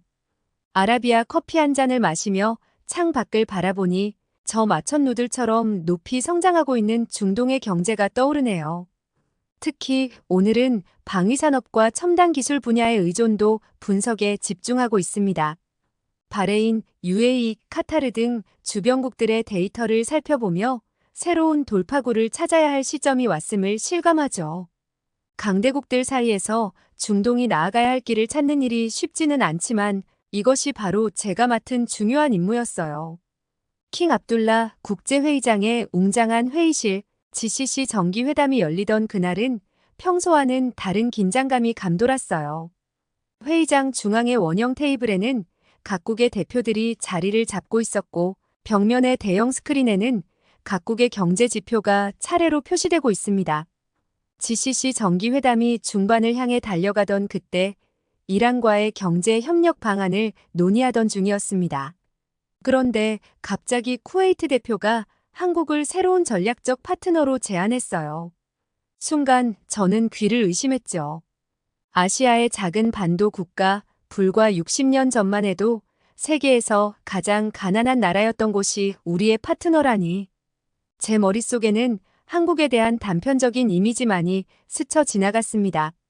값싼 휴대폰으로 시작해 이제는 조금 비싼 휴대폰을 만드는 나라, 자동차도 만들지만 여전히 독일 차나 일본 차만 한 퀄리티는 아닌 것 같은 나라, K-팝이라는 것을 만들어 10대들의 관심을 끄는 나라, 그저 그런 수준의 제조업 국가가 중동의 미래를 함께할 파트너라니요. 우리에겐 미국이라는 강대국이 있고 중국이라는 거대한 경제대국이 있습니다. 석유로 이어진 이 견고한 관계를 제쳐두고 한국 같은 나라와 손을 잡자는 제안이 저는 도저히 이해되지 않았어요. 마치 벤츠나 롤스로이스를 두고 현대차를 선택하자는 말처럼 들렸달까요? 저는 용기를 내어 반대 의견을 냈습니다. 중동의 미래가 달린 중요한 선택에서 한국은 너무 작은 카드처럼 보였기 때문이에요. 제 발언이 끝나자 회의실은 무거운 정적에 잠겼죠. 그때 회의장 뒤편에서 누군가 자리에서 천천히 일어났습니다. 무스타파 아지즈 박사였어요. 중동의 석학이자 세계 경제를 연구해온 그가 단상으로 걸어 나왔습니다. 그의 손에는 두꺼운 파일이 들려 있었고 잠시 후 스크린에 놀라운 데이터들이 하나둘 나타나기 시작했죠. 세계 메모리 반도체 시장의 60% 이상을 장악한 기술력, 세계 7위 수준의 독자적인 방위산업 기술, 미국 다음으로 빠른 인공지능 특허 출원 속도, 숫자와 그래프가 넘어갈 때마다 제 생각이 잘못되었다는 것을 깨달았습니다. 특히 K2 전차와 KF-21 전투기의 실제 성능 데이터를 보며 할 말을 잃었어요. 무스타파 박사의 프레젠테이션은 제가 알던 한국의 이미지를 완전히 무너뜨렸죠. 그의 설명이 이어질수록 저는 점점 더 당황스러워졌고 제 얼굴에는 열기가 올랐습니다.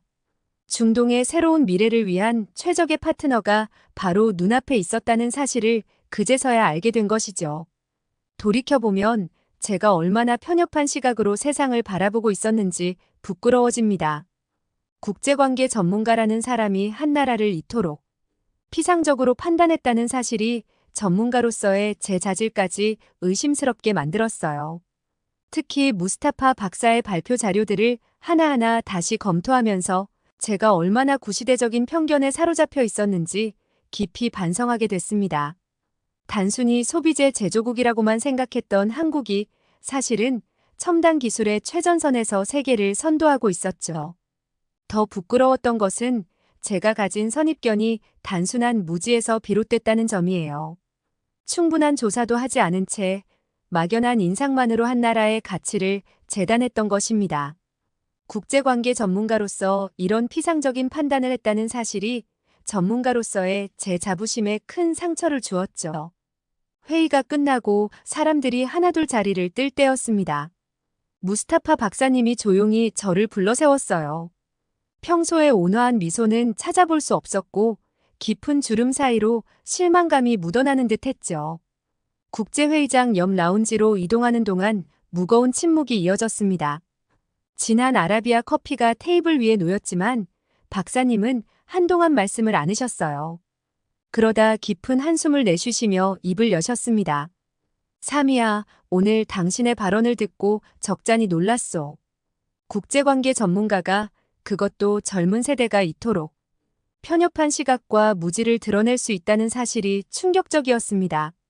박사님의 날카로운 지적에 저는 그만 고개를 숙이고 말았어요. 커피잔에서 피어오르는 김처럼 부끄러움이 올라왔죠.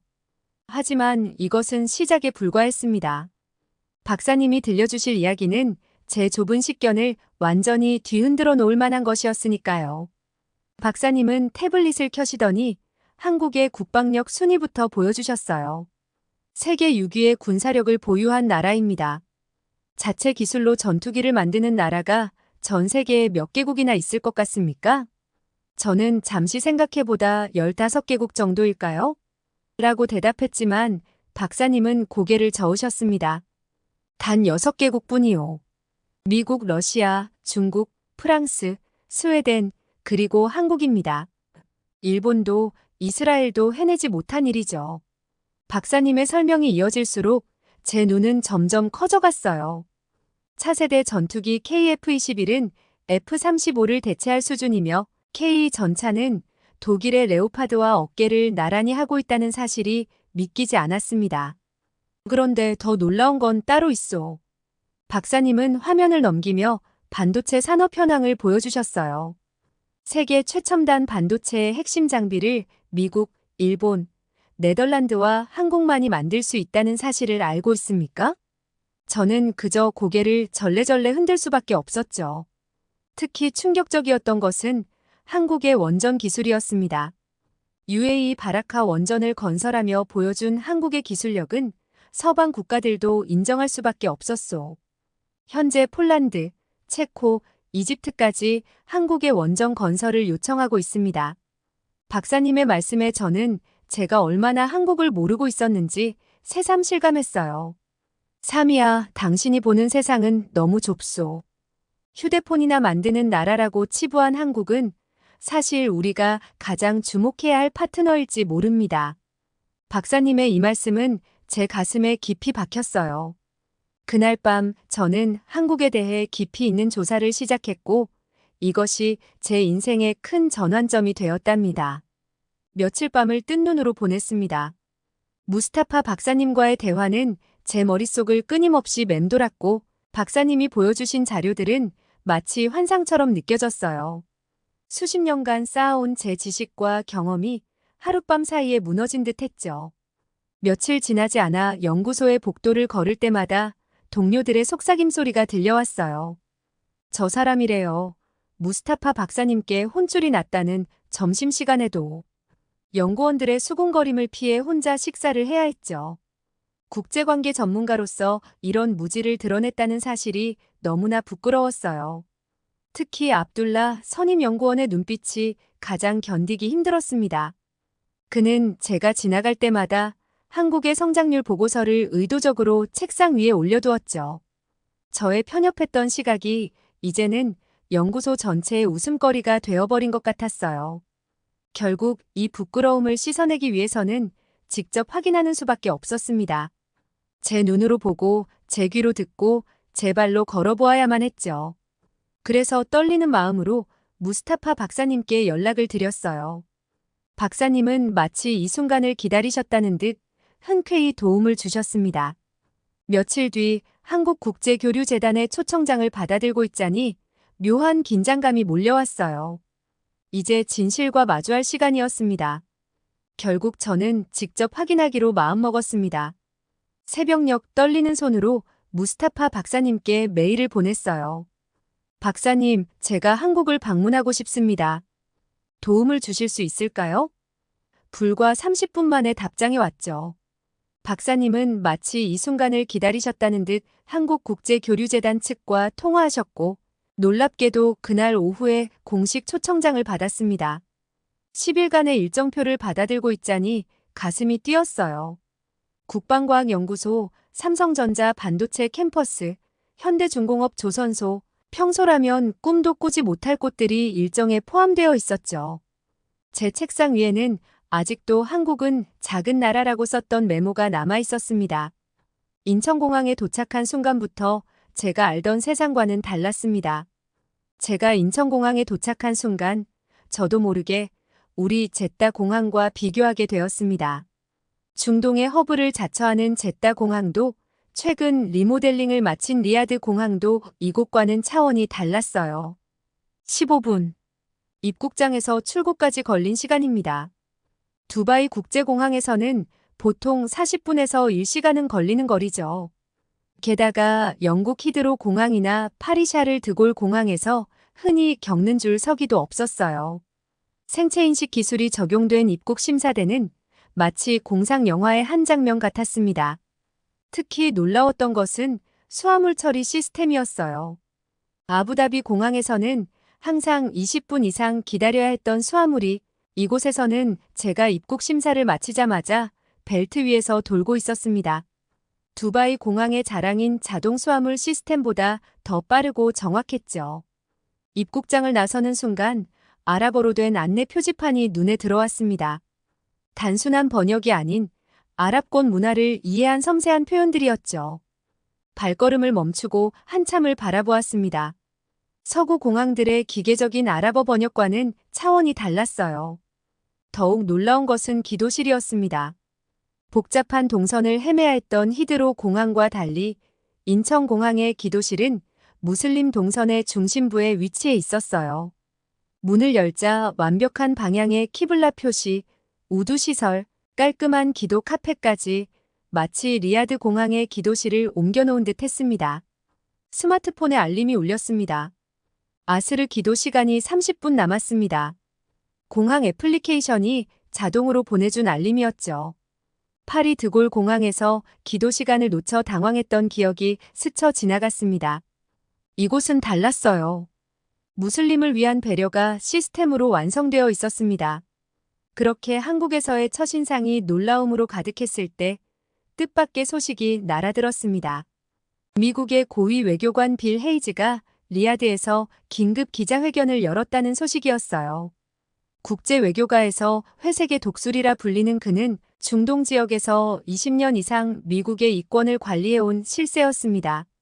헤이즈는 CIA 출신으로 걸프전 당시 사우디아라비아와 미국 사이의 핵심 연락책이었죠.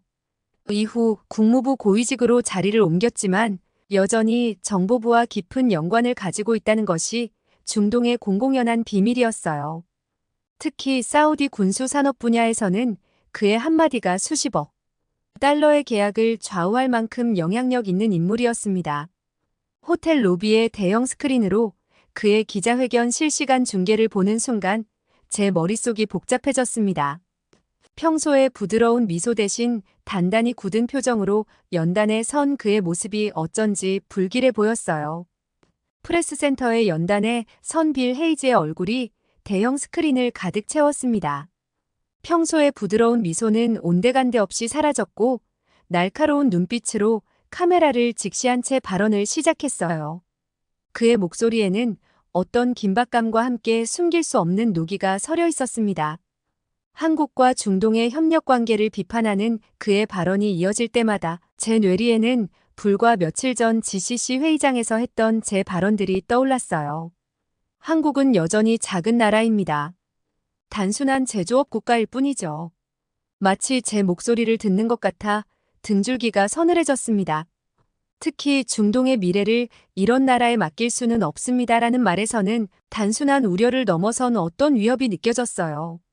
그의 말 한마디 한마디에는 20년 중동 외교 경험에서 나오는 무게감이 실려 있었고 그것은 분명 단순한 경고 이상의 의미를 담고 있었습니다. 저는 손바닥에 식은땀이 배어나는 것을 느꼈습니다. 제가 한때 가졌던 그 편협한 시각이 이제는 거대한 힘을 가진 사람의 입을 통해 전 세계로 퍼져나가고 있었기 때문이었어요. 한국에서 보낸 이틀 동안 목격한 현실과 빌 헤이즈의 발언 사이의 괴리감이 컸습니다. 특히 그가 한국은 국제 외교에서 영향력을 발휘할 수 없다고 말했을 때 저는 방금 전 본 인천공항의 모습을 떠올렸어요. 전 세계 무슬림을 배려한 완벽한 시스템, 그것이야말로 진정한 외교력이 아닐까요? 더구나 빌 헤이즈는 한국의 기술력까지 폄하했습니다. 그들의 기술은 모두 모방에 불과합니다. 하지만 제가 본 한국은 달랐어요. 세계 최고 수준의 생체인식 시스템, 완벽한 자동화 시설, 그 어떤 선진국도 따라올 수 없는 정확성과 효율성, 이것들이 과연 모방으로 가능한 것일까요?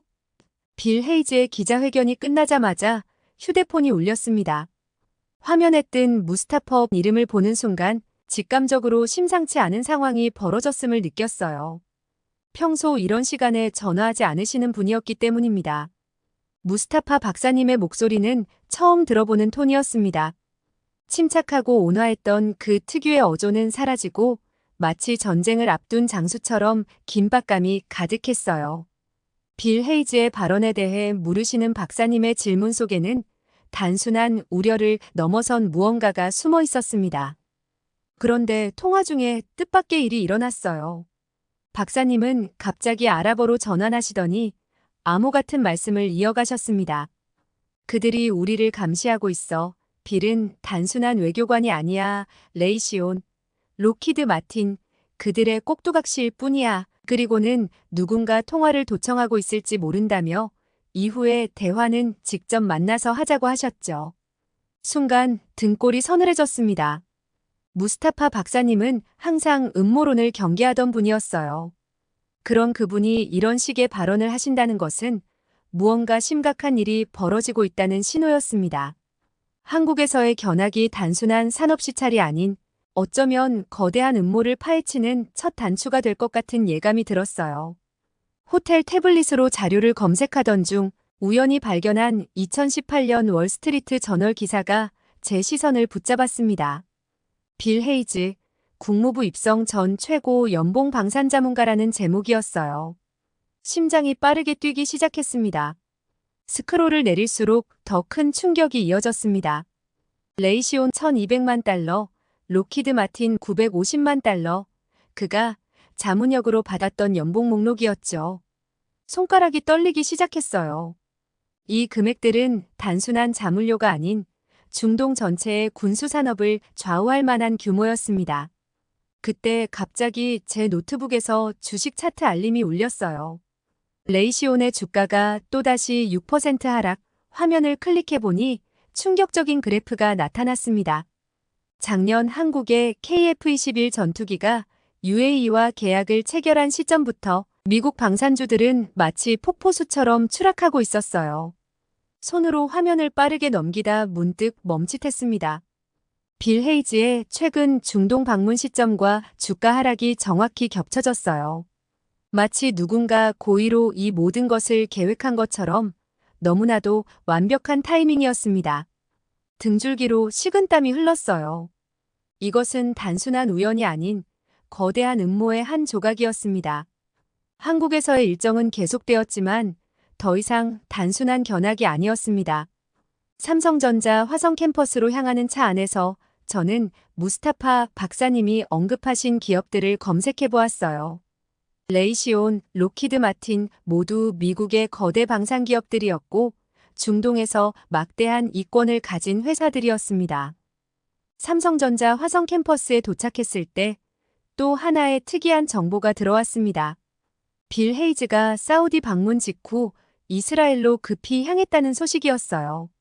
이스라엘은 미국 방산 기업들의 중요한 기술 파트너였고 중동 시장에서 한국을 견제하는 핵심 거점이었죠. 화성 캠퍼스의 첨단 설비들을 둘러보는 동안 제 머릿속은 이 모든 정보를 연결하려 애쓰고 있었습니다. 반도체 생산 라인을 설명하는 엔지니어의 말씀이 귀에 들어오지 않았어요. 세계 최고의 반도체 기술, 첨단 방산 기술, 그리고 이를 견제하려는 세력들, 무언가 큰 그림이 그려지는 것 같았습니다. 서울 삼성동 그랜드 인터컨티넨탈 2308호. 노트북을 펼치자마자 이메일 알림음이 울렸습니다. 발신인 란에는 단순히 진실의 수호자라고만 적혀 있었고 제목은 빌 헤이즈의 실체였어요. 순간 등골이 서늘해졌습니다. 첨부 파일을 열자 숨이 멎는 것 같았습니다. 2021년 3월 두바이 버즈알 아랍호텔 비밀회의록 빌 헤이즈와 미국 방산기업 최고위 임원들의 비공개 미팅 내용이었죠.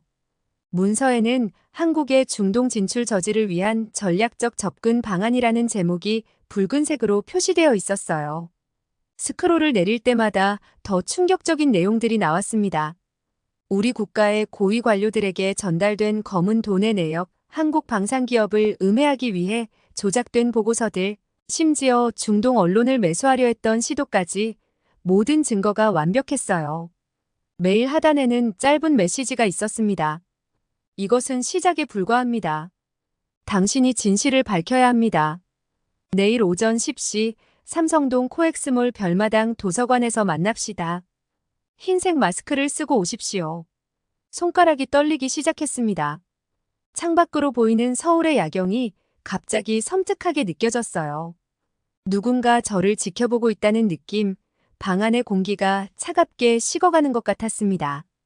밤새 한숨도 못 잔 저는 삼성동 코엑스몰로 향했어요. 약속대로 흰색 마스크를 쓰고 별마당 도서관에 들어섰을 때 심장이 미친 듯이 뛰기 시작했습니다.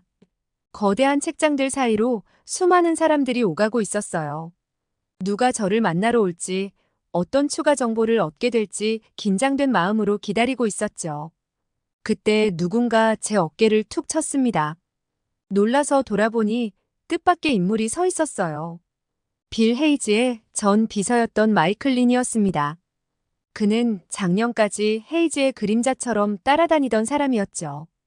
조용한 곳으로 가시죠. 린은 USB 하나를 건넸어요. 이건 헤이즈가 지난 5년간 중동에서 벌인 모든 일의 기록입니다. 레이시온과 로키드 마틴이 한국의 방산 기술을 무너뜨리기 위해 얼마나 치밀한 계획을 세웠는지 모두 담겨 있죠. 그의 이야기는 계속 이어졌습니다. 빌 헤이즈는 단순한 외교관이 아니었어요. 그는 미국 방산기업들의 이익을 위해 중동의 정책을 좌우하는 숨은 실세였죠. 특히 한국의 방산 기술이 중동에 진출하는 것을 막기 위해 수년간 치밀한 계획을 세워왔다고 했습니다. 왜 이 이야기를 저에게 하시는 건가요? 제가 조심스레 물었죠. 린은 잠시 침묵했다가 입을 열었습니다.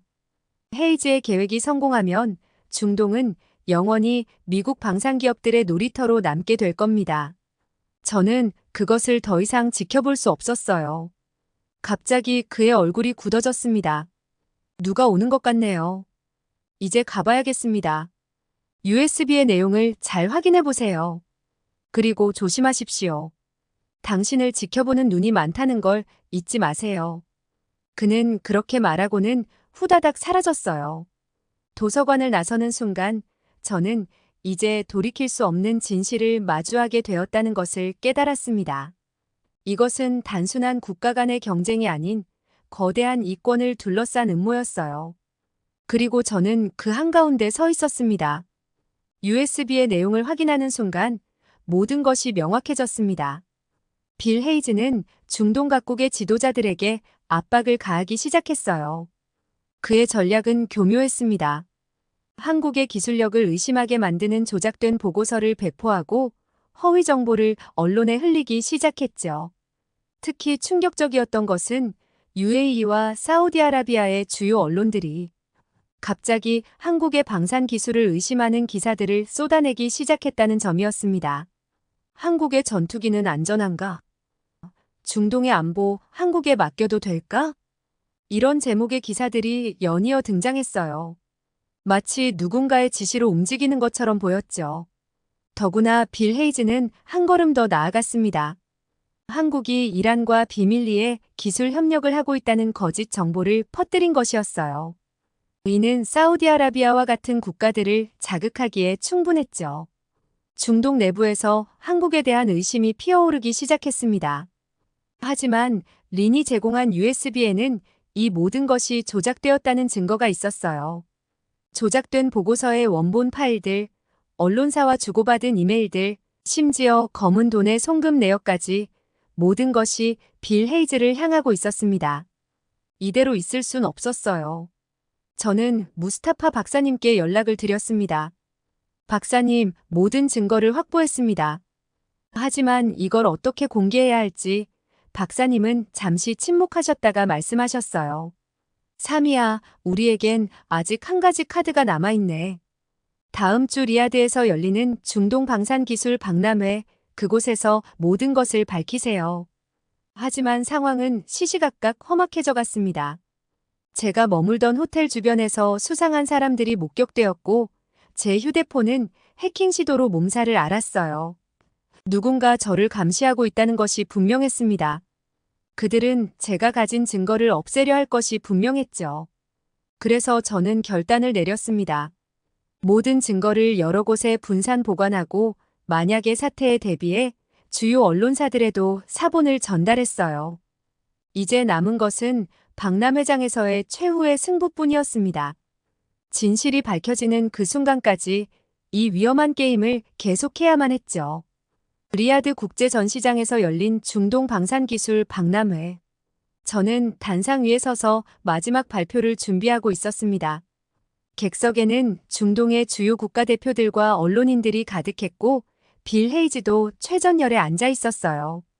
그의 얼굴엔 여유로운 미소가 걸려 있었습니다. 발표가 시작되자 저는 차분히 말문을 열었습니다. 오늘 저는 우리가 알지 못했던 진실을 말씀드리려 합니다. 스크린에는 한국의 방산 기술 현황이 하나씩 펼쳐졌어요. K 전차의 실전 성능, KF-21 전투기의 최신 테스트 결과, 그리고 이지스 구축함의 세계 최고 기술력까지. 그리고 마지막 슬라이드. 빌 헤이즈의 비밀 회의록과 거래 내역이 모든 이들 앞에 드러났습니다. 객석이 술렁이기 시작했고 빌 헤이즈의 얼굴에서 미소가 사라졌어요. 그가 자리에서 벌떡 일어났지만 이미 늦었습니다. 이것은 조작된 거짓말입니다. 빌 헤이즈가 소리쳤지만 이어진 증거들은 너무나 명백했어요. 특히 그의 전 비서 마이클 린이 직접 촬영한 동영상이 결정타였습니다. 영상 속에서 헤이즈는 중동 언론을 매수하고 허위 보고서를 조작하는 모든 과정을 적나라하게 드러내고 있었죠. 순식간에 회의장은 혼돈에 빠졌습니다. 기자들은 카메라 플래시를 터뜨리며 빌 헤이즈를 향해 달려갔고 각국 대표들은 긴급 회의를 소집했어요. 무스타파 박사님은 조용히 제 어깨를 두드리셨습니다. 잘했소, 사미야. 이제 우리는 진정한 파트너를 선택할 수 있게 되었소. 며칠 뒤 중동의 주요 언론들은 일제히 헤이즈 스캔들을 보도했습니다. 미국 방산기업들의 주가는 급락했고 빌 헤이즈는 모든 직위에서 사퇴했어요. 반면 한국과 중동의 협력은 더욱 강화되었습니다. UAE는 한국과 대규모 방산 계약을 체결했고 사우디아라비아도 한국의 기술력을 공식적으로 인정했죠. 그리고 저 한때 한국을 무시했던 제가 이제는 한국과 중동의 새로운 협력 시대를 이끄는 핵심 인물이 되었습니다. 진실을 밝히는 과정은 위험했지만 그것은 분명 올바른 선택이었어요. 방산기술 박람회가 끝난 지 3개월이 지났습니다. 서울에서 열린 한마이너스 중동 기술협력 포럼에서 기조연설을 하기 위해 다시 이곳에 왔어요. 창밖으로 보이는 서울의 풍경이 이제는 낯설지 않게 느껴졌습니다. 제 연설의 주제는 새로운 동맹, 새로운 미래였어요. 객석에는 사우디, UAE, 카타르, 바레인 등 중동 주요국의 대표단이 앉아 있었고 한국의 주요 기업 대표들도 참석했습니다. 불과 6개월 전만 해도 상상할 수 없었던 광경이었죠. 연단에 올라 청중들을 바라보며 생각했습니다. 제가 처음 한국을 무시하던 그때의 편견이 얼마나 우스웠는지를요. 이제 한국은 단순한 기술 강국이 아닌 중동의 미래를 함께 그려나갈 진정한 파트너가 되었습니다. 지난 3개월간 엄청난 변화가 있었어요. UAE는 한국의 차세대 전투기 도입을 결정했고 사우디아라비아는 한국과 함께 반도체 공장 설립을 추진하고 있습니다. 카타르는 한국의 인공지능 기술을 도시 개발에 도입하기로 했고 쿠웨이트는 한국형 원전 도입을 검토하고 있죠. 특히 인상 깊었던 것은 젊은 세대의 변화였습니다. 중동의 청년들은 이제 실리콘밸리 대신 판교를 꿈꾸고 한국의 혁신 기술을 배우기 위해 몰려들고 있어요. 저의 모교인 킹사우드 대학에서도 한국어 강좌가 개설되었다고 하네요. 연설을 마치고 내려오는 길에 무스타파 박사님과 마주쳤습니다. 사미야, 당신은 역사를 바꾸었소. 박사님의 말씀에 저는 미소를 지었어요. 그리고 덧붙이셨죠. 이제 우리는 진정한 파트너를 찾았소. 서로를 진심으로 이해하고 존중하는 파트너를. 창밖으로 한강이 보였습니다. 출장 첫날, 이 강변에서 제가 가졌던 의구심들이 떠올랐어요. 그때 저는 몰랐습니다. 한국이라는 나라가 가진 진정한 가치를, 그리고 우리가 함께 만들어갈 미래가 이토록 빛날 것이라는 사실을요. 이제 우리는 새로운 여정을 시작했습니다. 한국과 중동이 함께 그려나갈 새로운 미래를 향해서요. 여러분이 생각하는 사우디의 본심은 어떤 것인지 댓글로 많은 의견 주시기 바랍니다. 다음 사연 시작하겠습니다.